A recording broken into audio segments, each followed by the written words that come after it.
da África. E a segunda mensagem é o nosso protagonismo em alguns dos objetivos da Agenda do Desenvolvimento Sustentável, designadamente aqueles relacionados com o clima e os oceanos. E uma notícia importante para Portugal também, porque o país pode, em 2018, abrigar esse grande encontro internacional sobre os oceanos. Nós fomos país co-facilitador com a Singapura da primeira conferência realizada para o Objetivo 14, de preservação dos recursos marinhos e de valorização dos oceanos, e já nessa altura manifestamos a nossa disponibilidade para organizar a próxima conferência. E que tem tudo a ver com Portugal, né? Nós temos que dizer com os países lusófonos.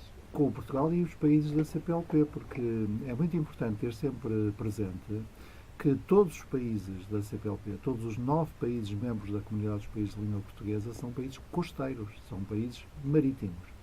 E eu devo dizer que não me lembro de outra organização que tenha esta característica. Agora, o primeiro-ministro também falou sobre a questão da violência, de conflitos, de refugiados. Portugal estaria aberto para abrigar ainda mais refugiados? Sim, nós temos, pelo sistema de cotas da União Europeia, temos a obrigação de receber até 5.000, números redondos, refugiados relocalizados. Portanto, refugiados que são relocalizados a partir da Grécia e da Itália para outros países. Neste momento já colhemos cerca de 1.500, somos aliás o quarto ou o quinto país da União Europeia que mais refugiados acolhe neste processo de relocalização, mas já nos propusemos duplicar a nossa cota. E também temos proposto bilateralmente a países como a Alemanha programas de cooperação bilateral para o acolhimento de refugiados em Portugal, porque, no nosso ponto de vista, a questão dos refugiados é, em primeiro lugar, uma questão de direito humanitário. É nossa obrigação acolher pessoas refugiadas. Em segundo lugar, é um problema europeu.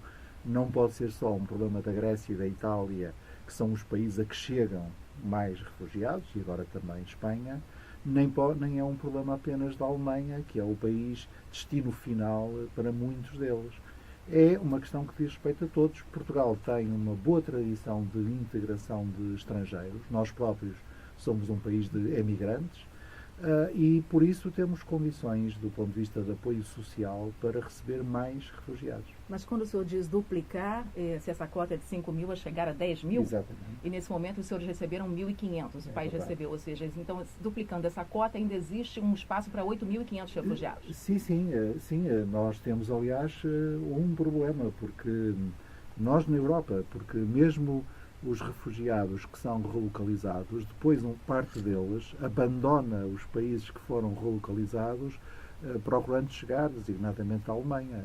Portanto, a resposta europeia é a única que permite acolher com condições de qualidade mínima e também com condições de repartição justa dos encargos entre todos os europeus, os refugiados. E, ministro, eu sei que não é o seu país, mas por que esse interesse pela Alemanha? Está claro isso na União Europeia? Porque é até uma língua difícil de aprender também, né? Eu acho que é por várias razões. Em primeiro lugar, a Alemanha é um país modelar do ponto de vista do acolhimento de refugiados e de migrantes em geral. Em segundo lugar, porque a Alemanha ainda é a grande locomotiva económica da Europa.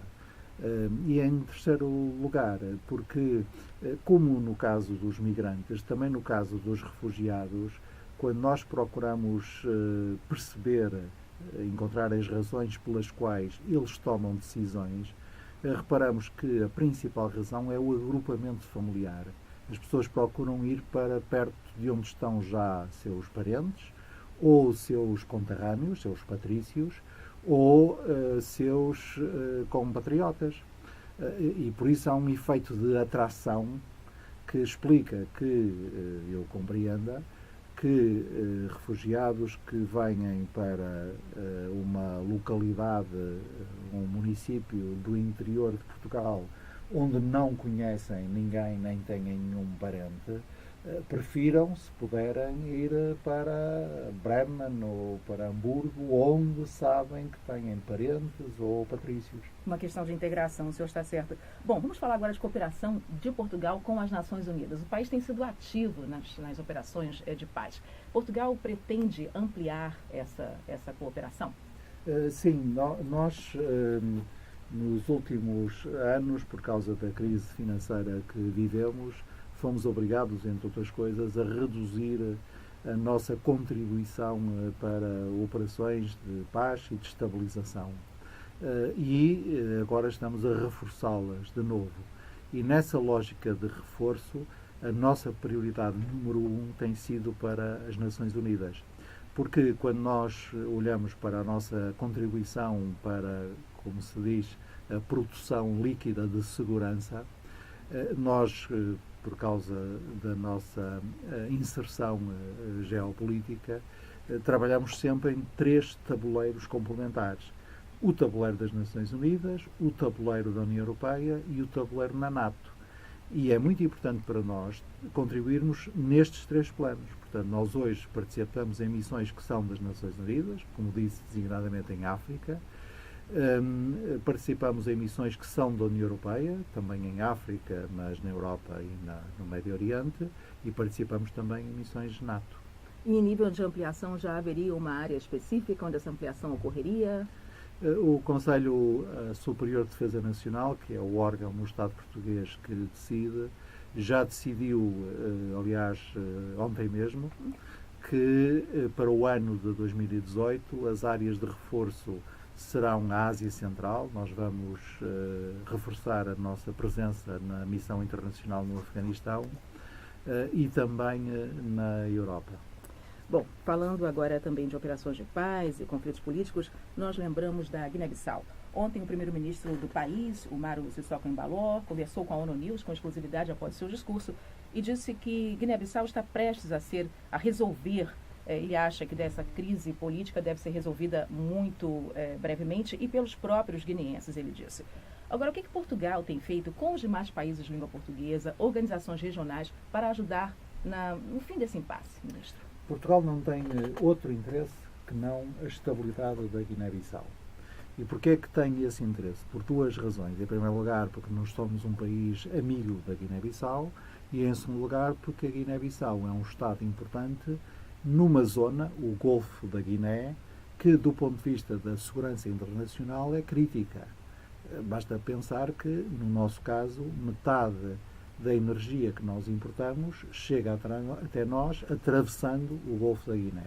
E todos nós sabemos, porque não devemos esconder nada, todos nós sabemos que o Golfo da Guiné é hoje ameaçado pela pirataria, por tráfico de pessoas, por tráfico de armas e por tráfico de drogas.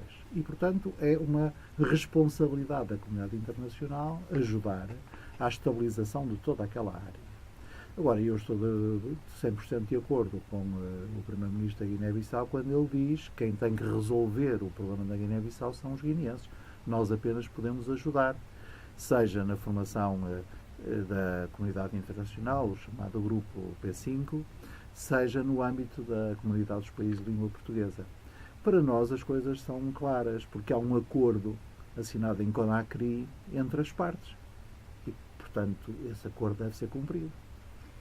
Ministro dos Negócios Estrangeiros de Portugal, Augusto Santos Silva, doutor Augusto Santos Silva, que conversa conosco aqui ao vivo na ONU News em português. Vamos falar agora de um tema do qual todos nós gostamos e também o nosso público também preza muito, que é a língua portuguesa. O ministro Antônio Costa, em seu discurso, disse que os países da CPLP estão empenhados em fazer da língua portuguesa uma língua oficial em organizações internacionais, incluindo as Nações Unidas. Nós sabemos que, em termos de Nações Unidas, essa é uma decisão que cabe aos Estados-membros. Mas essa se tornou uma estratégia da CPLP, uma estratégia determinada? Sim, em primeiro lugar, nós temos que olhar para os números e as projeções. Em primeiro lugar, hoje, falam português como falantes nativos cerca de 260 milhões de pessoas em todo o mundo, 4/5 das quais vivem no Brasil.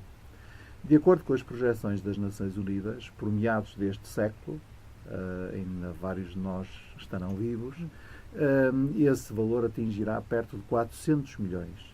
E, por fim do século, o tempo dos nossos filhos ou dos nossos netos, ele atingirá quase 500 milhões de pessoas em todo o mundo falando português como falantes nativos. Com uma modificação muito importante, é que nessa altura a maioria falará em África e já não no Brasil. Correto. E, portanto, a língua portuguesa é uma língua global, é a língua mais falada no Hemisfério Sul e está seguramente entre as 5 línguas mais faladas no mundo. E por isso, mais década, menos década, será uma língua oficial das Nações Unidas, porque justamente as línguas oficiais das Nações Unidas são as línguas mais faladas no mundo. O inglês, o francês, o espanhol, o russo, o chinês e o árabe estão entre as línguas mais faladas no mundo. E português, inclusive, mais falado do que algumas dessas línguas oficiais. É verdade, mas nós compreendemos e respeitamos também a história e sabemos como é que se formaram as Nações Unidas. Agora, para isso, nós temos nós próprios de trabalhar, porque não é apenas o número de falantes que conta, é também, digamos assim, a qualidade dos conteúdos que são produzidos em português, e por isso é muito importante que o português já seja hoje também uma das 5 línguas mais usadas na internet, mas ela tem que ser também uma língua de ciência e de cultura e tem que ser uma língua de comunicação e de negócios. E estamos a trabalhar na CPLP nessa direção, com o Instituto Internacional de Língua Portuguesa, sediado em Cabo Verde e dirigido por uma moçambicana. Nós, da nossa parte, contribuímos também com o nosso Instituto Camões. O próprio Instituto Camões, exatamente, o único instituto de ensino da língua portuguesa na lusofonia. Agora, quando o senhor falou Como a senhora é brasileira e eu sou Ministro dos Estrangeiros de Portugal, deixe-me interromper para dizer que o Brasil tem também uma agência cada vez mais importante chamada a Rede Brasil.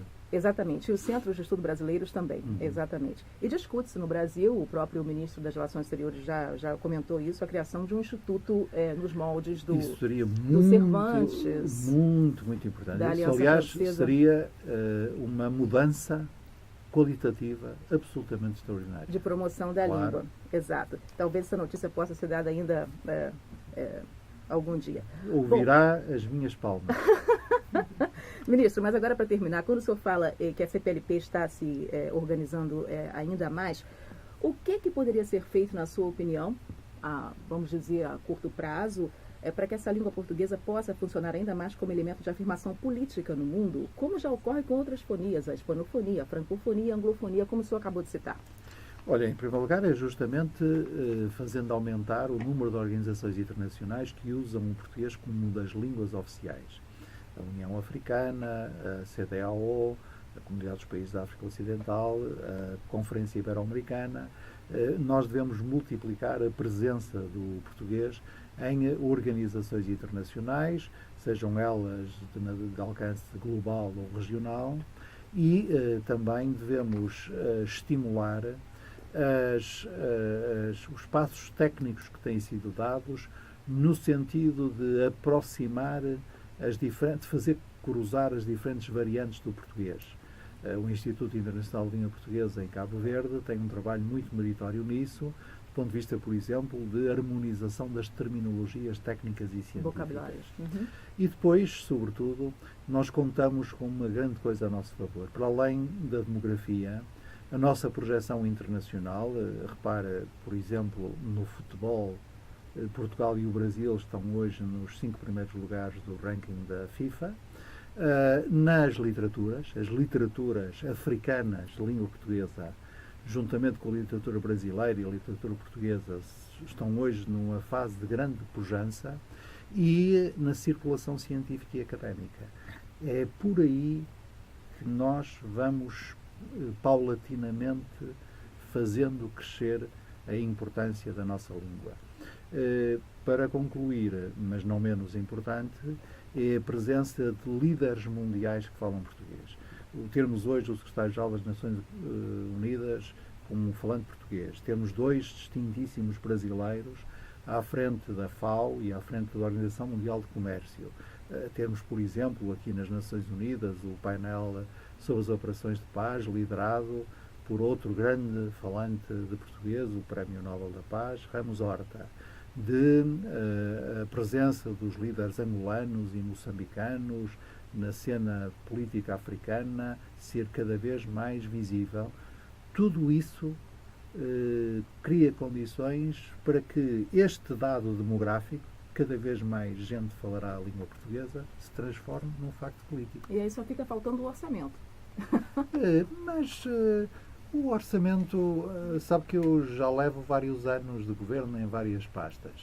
E o orçamento é muito importante porque os meios são importantes.